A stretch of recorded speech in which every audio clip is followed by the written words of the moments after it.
And for the first time in my life, I was like, who is this God that would bother speaking to me?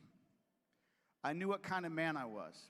I knew the frailty of my life. I knew the weaknesses of my life. I knew all the things that I'd done wrong, which was a list a mile long. But that, for the first time in my life, I began to go, I want to know who this God is. And so I went on a journey that day and started going to church. And a year later, I went on a mission trip. And it was on that mission trip to Guatemala in 1995 that I was in shanty villages and sitting in a landfill where people lived full time, feeding children that never saw the outside of a landfill, when I heard God speak to me and say, will you pastor my people?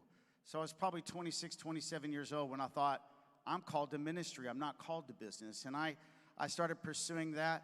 The honor that heaven gave that businessman, who I did not know, for serving and loving and providing food for employees, was the same honor that we would give Billy Graham in his heyday here on earth. It was overwhelming, is all I can say. So when the Lord sees what you do every day as you serve, it's a higher calling than you could ever imagine.